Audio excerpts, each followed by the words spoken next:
David Connors, thanks for the cricket overview before we hit record. I'm now quite curious, but look, this is not about cricket. I had you on the Sales Podcast, and you are the co-founder of the Swarm, and you are going to show us what the heck this means. Is that correct? Do I have that right? Yeah. All right. So the Swarm, what's going on here? Is it a LinkedIn tool? Is it a CRM tool? Is it all the above? It's a little bit of all the above. A little bit of this, a little bit of that. That's right. Why don't I share my screen and I can kind of walk you through a couple of things. So, Okay. First off, just as you mentioned, right? What is this? This is our homepage. We are building this next generation CRM that is the network relationship management system. So it helps to pull together all of the relationships that your team has, and then you can organize it however you want with tags and notes, filter it however you want. But the big thing is that we have the strength of the relationship, and I can go into that in a sec, how we kind of calculate that. But for the first time, you as a firm have all of your relationships in one place, and then you can build your workflows on top of them. So let me jump into the platform and show you a little bit about how it works.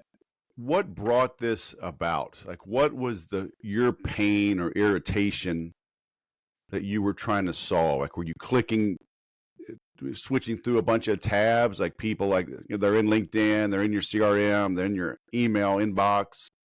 Yeah. And just like no cohesion. So the alternative that I talked to a lot of founders when I was working at Sequoia Capital, and some of the best founders knew the power of warm intros, right? So what they would do is they would comb through everyone's LinkedIn network. And sometimes the most advanced ones would ask the investors to export a copy of their LinkedIn into a CSV, and then take those CSVs and push them all together into this massive spreadsheet. And then they would then search in that spreadsheet, right? Now, a lot of teams are still doing this today. They are operating in this spreadsheet. And the problem is that, one, the data becomes stale almost immediately. It's really unwieldy in terms of trying to search through the full experience of everyone and trying to orchestrate the leads that you're generating. And then thirdly, it doesn't talk with any of the other systems that you currently have in place. So it's this, manual, stale database that is still valuable enough that people do it. But as I was learning about how the best founders are doing this, it just felt so archaic and manual. I was like, surely there's going to be a platform that allows a team to map and manage their collective network. And there just wasn't. There was a bunch of attempts at this in the past, either for recruiting use case or just for investors. But there wasn't a solid platform that I could point to share with our Sequoia portfolio companies of how they could do this. So when I hit the end of my vest with Sequoia and I wanted to get back to being a founder again, this is the product that I wished existed and that I wanted to build. So these are founders, these are investment capital folks. I mean, look, man, I'm a W-2 sales schmuck carrying a quota. The jerks in the ivory tower just thrust down on my head with no input. I'm not Sequoia Capital. I'm not calling Mark Cuban. So do I need this tool? Yeah, the good news is that it's more applicable for the individual contributors, salespeople, than it is for the upper management, right? Because The way that you're going to use the platform is you're going to look at your target accounts and you're going to see, say, I don't know, Stripe, for example, what are our warm intros into this account? And you're going to be crafting this engagement strategy that is going to convert 5 to 10x higher than if you go cold directly to that account yourself. And even more than that, once you've got an account that's in the pipeline, you're working it, you're trying to push it through to close, you finally have a view of the collective influence that you can tap into within this account. So you can set up multi-threading conversations. You can be helping to align and orchestrate your firm and your team's efforts on pushing this deal through to close. So this is the real power of the platform of revealing all these relationships that you didn't know existed before, and then being able to align all of your supporters to help you, right? So what is this?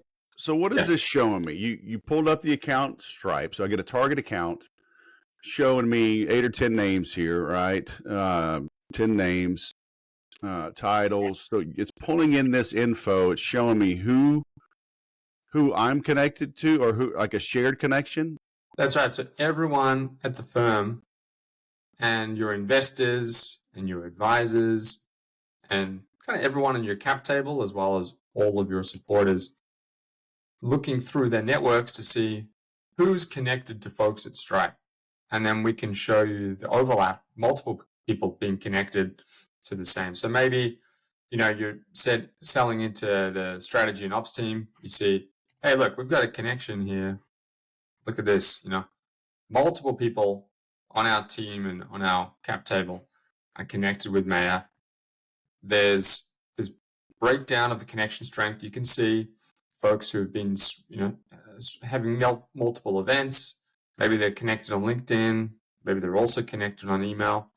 And then from this information, you can then choose to either engage Maya directly, drop their name, pull in, one of your supporters to help you to close this.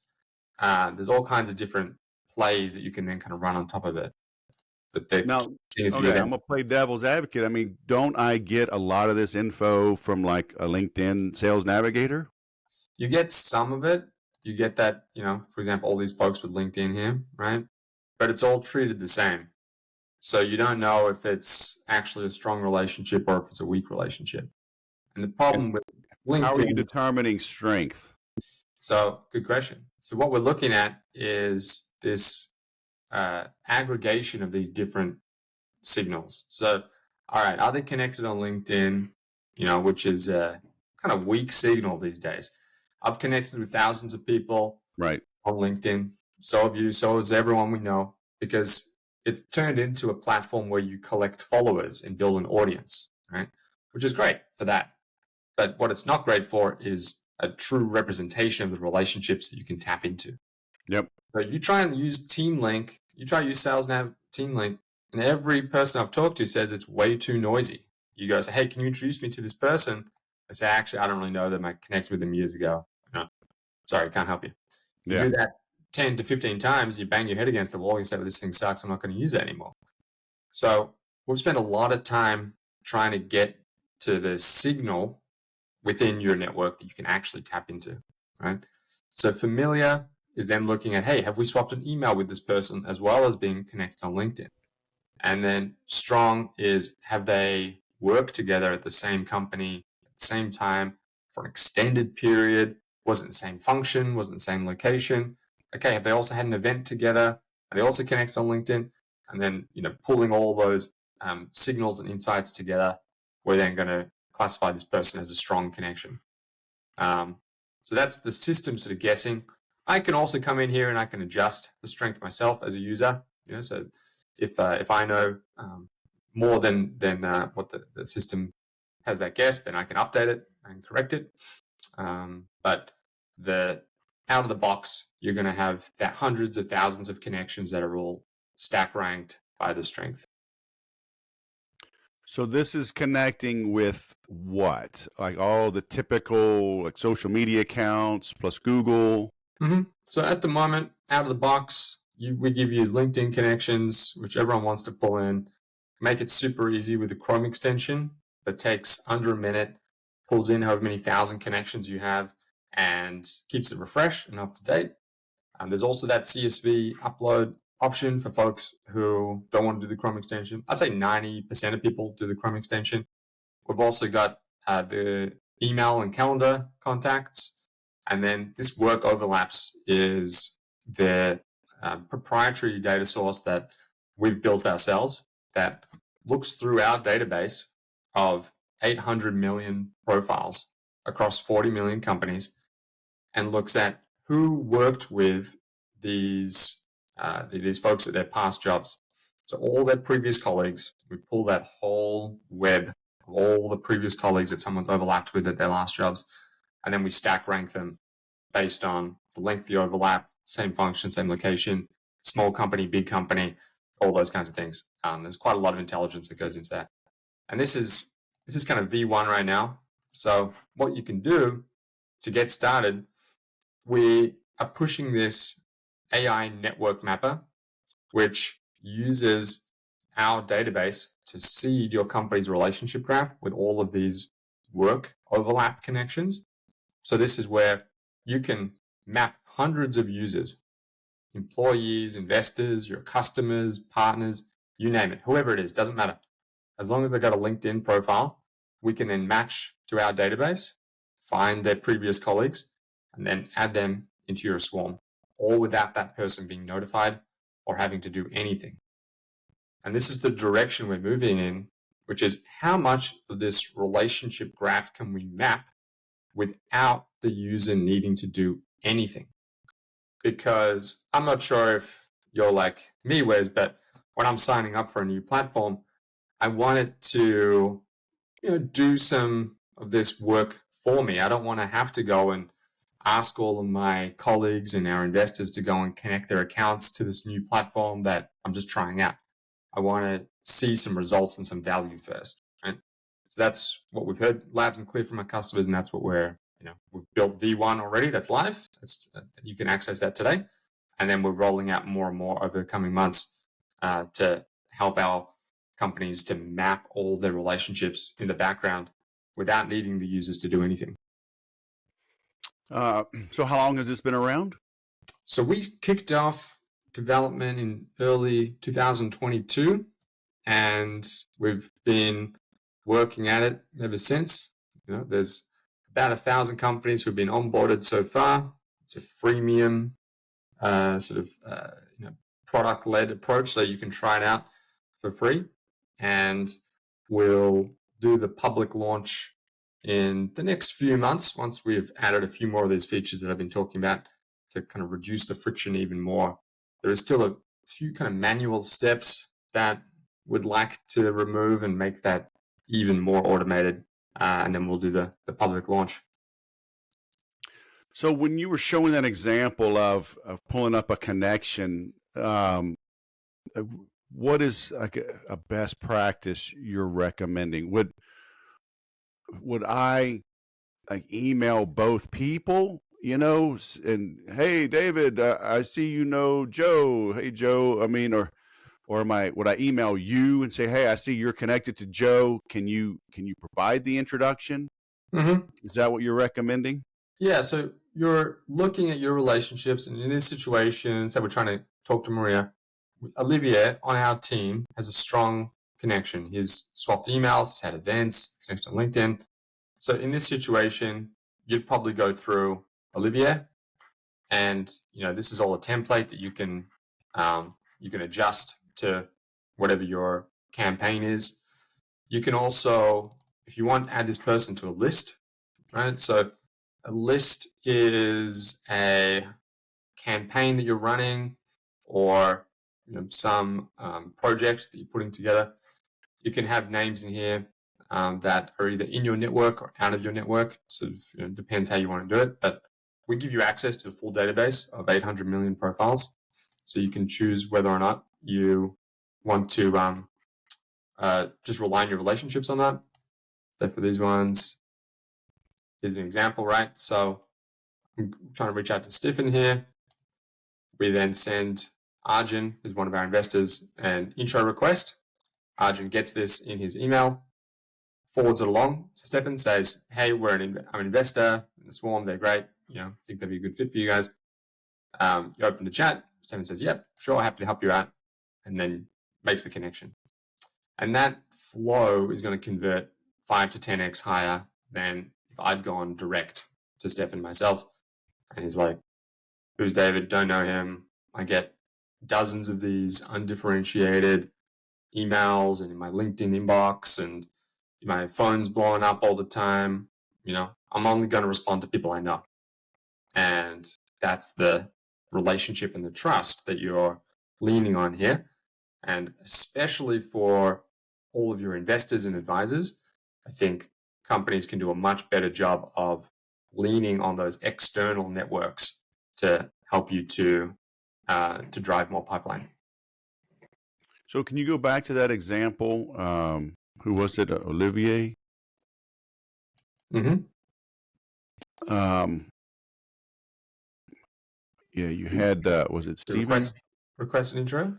No, it was showing, you had shown the one guy had a strong connection. They had swapped emails. Like, how does the system know that they swapped emails? I mean, is that just pulling up like an internal email exchange? So this is like an employee or coworker that has a relationship?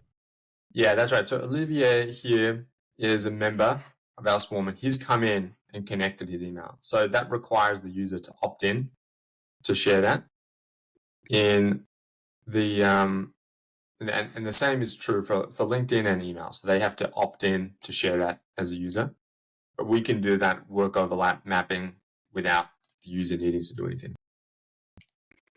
So yeah, I'm just trying to understand, like David and Olivier, are those employees at your company?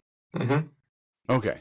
That's right. So these are on the members tab here. So you can see, we've got all of our Swarm employees on here. And then we've also got some of our investors, some of our advisors. We've got some partners, friends of the firm. We've got some customers in here. And then at the bottom here, we have some connectors who are also some investors and some advisors. But these are folks who we've just mapped their network without them logging in. All the rest of these folks have all logged in to the system and have connected their LinkedIn or email accounts. Okay, so what this could be, like at a bigger company, maybe somebody in accounting is just neighbors or friends with like the VP at a target company. That's right. Right. Yeah, and I could just say, hey, Joe, how do you know Mark? Oh, he's my neighbor. We go to church together. What? Yeah. So I would have never figured that out. And for Joe in accounting to know all of your target accounts and then have in the right time, the right place to have that, that serendipity of making that connection in his head, it's just so low. And that's why it really rarely happens. And when it does happen, it's amazing. It feels like magic. Right. And what we're revealing here is all of those relationships that your firm can tap into, that you can create your own magic. Yeah. Okay. But after the 10th intro, Joe's probably going to want a cut of my commission check, huh? Yeah, like it's really important to manage these intro requests. You don't want to just be take. Right. Especially if they're not on the cap table and they're not like an owner of the firm, if they're just a friend of the firm. So being very intentional about how you do this. What we do as a company is we do this as like a monthly batch. So we send out our investor update email monthly, and then we'll send out a monthly batch of requests for one person. Right? So you can create a list, maybe just for one person, for example, say Adam's intros for May. And as a team, we're sort of adding in potential intro requests for one of our investors, Adam Spector. And at that point, will then send this to him and say, hey, can you just quickly scan through, thumbs up, thumbs down, the folks you'd be comfortable introing us to. He gives us half a dozen that he's happy with. We then send him that forwardable intro request. He then sends it along, gets the opt-in, and off we go. The key is doing all this heavy lifting for them, right? A lot of investors, a lot of advisors, they're really time poor. They don't want to log into a new system. They don't want to do anything that's like helping you to search through your network and do leads. But if you come to them on a platter and you say, hey, here's how you can help me this month. There's 5 people. I'm going to draft the notes for you. All you have to do is take 20 seconds and just forward along with your endorsement, maybe some, personal note, about your relationship.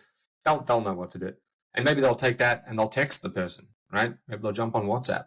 Maybe they'll go on Twitter or LinkedIn and DM the person, So they can kind of take this copy and run with it however they want. Most folks like to stay in email, but the key thing here is that it's their relationship. They're still fully in control. And again, that's why people love it, because you're not then spamming all of their contacts and saying, hey, Adam said we should reach out to you. And then he's like, hey, what the hell? Like, I've been hearing from people that you've been, using my name and these are my relationships. I want to control them. So we allow everyone to keep full control of their relationships. And that's another big point, that people want to have that comfort that they're in control of their own relationships. You're not then spamming all of these people. So that's the way that we've set it up. So I'm looking at mine and I see 23,894 connections. So I guess those are my LinkedIn connections. Probably. Yeah. Probably. This is just your own account? Yes. So I just got mine on another screen. Okay. And so it's showing me, it's starting off with strength. So it's starting off with like a lot of my just friends, right, that are not prospects. But I see it's by strength. So what's a best practice? I've helped people with the Chet Holmes, Dream 100. And maybe would I create an overlap of like that? Say, hey, give me your Dream 100, upload just the target companies. And could I overlay that and say, now go show me everyone at these companies? Yep. So that's typically sales teams will have their target accounts, right, for the quarter. Maybe they've got a few hundred target accounts. So you can come in here and you can either paste them in, and that will then filter all of your connections by folks who are at those companies. Or you can hook up your CRM, either HubSpot or Salesforce, and then filter by the target accounts in your CRM, right? So you can see here we use HubSpot. These are companies that we're either in pipeline or that we're chatting to, and then you can go through one by one and decide how you want to engage them. Or you can build your target account list on the swarm. So you can say, we're going after ICP of folks in marketing who are at companies that are in the the mid-market in the financial services industry, for example, right? And that kicks out 145 connections. I can then maybe filter it down to just, hey, let's get rid of the weak connections for now. I just want to see the folks we're a bit stronger connected to. And then this could be my target account list. Okay, I'm going to drop this into a new list. I'm then going to set up a campaign and start sending out intro requests to these folks to set up meetings with all of these companies. Now, can I do this with email addresses, like a custom audience in Facebook? So in terms of the target contacts, say if... Yeah, could I upload 100 email addresses? We have it by LinkedIn URL. So that's actually in development at the moment. That's about to get pushed out, but we can do that on the back end. So say out of this 397,000 for us, maybe I've got 100 people who I'm interested in reaching out to. They're my target contact list. And then similar thing, you could upload it here and then find if you had relationships with those folks or not.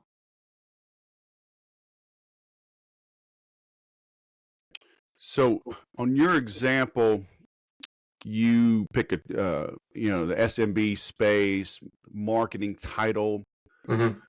Um, I'm just thinking through this. Like, would I even want to narrow down that like title? Because I'm wanting to talk to the C-suite, sales managers, folks like that. But like using that example, if I'm connected to somebody in accounting, Mm-hmm. does that limit me, or I guess because I tell my clients there's two schools of thought, right? The old school or the hardcore, the gurus, like call the top, start at the top and work your way down. Like, Yeah. okay, there's value in that, but I've gotten into very big companies many, many times through a back door, Right.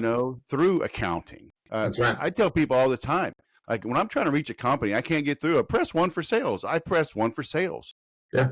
Sales always answers, Right. and I'm like, hey, Yeah. dude, I'm not a prospect. I'm trying to reach David. That dude's freaking hard to reach. And I've Yeah. been given cell phone numbers of CEOs of major corporations from the sales department. They're like, you Right. didn't get it from me. I'm like, I did not get it from you, dude. Yeah. You know, No, uh, just connect me. Yeah. I won't say yeah, anything. So there's two kind of paths here that a lot of folks use. So one, which we've been talking about, is this direct to the decision maker that you're trying to reach, your ICP. You have a direct path, great. Send a direct intro request. Now, as you said, a lot of the time, maybe you don't have a strong relationship with that person, but you have an indirect. You know someone else at the firm. You know one of their colleagues, but it's at your target account. So say, for example, we're trying to prospect into Shopify, and I'm trying to chat to their marketing team, for example, but maybe all I've got here is the VP of product. Okay. Now we have a strong relationship with the VP of product through one of our investors, Hadar. So I can be sending then Archie this note that says something more like, I'm looking to connect with your CMO. Can you pass along this information? Here's a little bit more about what we do. And Hadar then reaches out to Archie, says, hey man, I was like, we know each other well. Like it's been a while since college or whatever it is. Our team's trying to chat to your CMO. Can you pass this along? A lot of the time, this is a very effective way to get in front of them. Now, obviously, the opportunity has to stand for itself, right? Because it is that kind of one step removed. But you can do this with a lot of people at the target accounts, and you can kind of be trying to work your way in, through all the different potential relationships that you already have. And that's the key here, is that you already have these relationships, you have the trust, you have the credibility. So just leverage it versus trying to build something from scratch. And I think that's the key thing, is like, it's so much harder to start these relationships from nothing and then try and turn it into something. So if you have a strong relationship, even if it's not with your direct buyer, leverage it, man, because then you can use that to help them get on side, and you can help for back channeling, through the funnel as well. Check in with them. Hey, how's this deal going? Haven't heard from CMO in a couple of weeks. What's going on?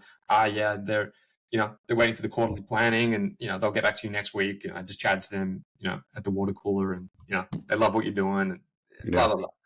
It's all this stuff that enterprise sales folks have been doing for decades, but now the rest of the industry is catching up that this is the way of the future, and spray and pray, cold outbound, is just not going to work anymore, and people are just going to delete those undifferentiated emails. right. So in mine here, so I did a sort by strength and area, and it's pulling up. So it pulled up a friend of mine here, just Brent R. I click on it, I go to LinkedIn, and his full name is there. Why is it not populating the last name? That is often because they have set up some privacy. Say like Alana here, typically they've obfuscated their last name. I'm not sure if you then open up the LinkedIn And when I click on it, it has his last name, and we're first connections. yeah, I'm not sure in that maybe because if you're first degree connections, then it's pulled in. But And is there a way? Can I edit this? Could I click on this and put his last name right in now here? we can't edit the profile directly, but you can edit through a note, through a tag, so Okay. you can kind of append information, onto Right. this person. But this profile here is shared across, the full database. So this is updated in real time as well. So if you find anything that's out of date, you can actually hit this refresh data, and then 10 to 15 seconds, it'll go and fetch the latest profile and make sure that this is all fully up to date. That then means that it's hard for individual users to edit it, because then we'd have two copies of it. So we want to be trying to be careful with that. We'll have that in the future. It is quite a technical effort to do that, to create this like separate profiles for each individual Swarm account. Yeah. Cool. Yeah. But yeah, notes, tags work well. Yeah. Okay. Very cool. I like it. It was worth pausing my US Open viewing for this demo, man. I would pause it for just anybody. Appreciate it, Wes. We're both going to get back to the US Open now. You didn't even know what was going on, man. You faker. You've been watching cricket. But it's all my fault for getting sick this week, so I cut you some slack, man. I'm glad you're feeling better. Good old sinuses. Gotta love them. Yeah. Very cool. Well, David Connors, Swarm, up in the Bay Area. Thanks for taking time out again. It was good catching up. Appreciate it, Wes. Thanks again. Hey, man. Have a good day. You too.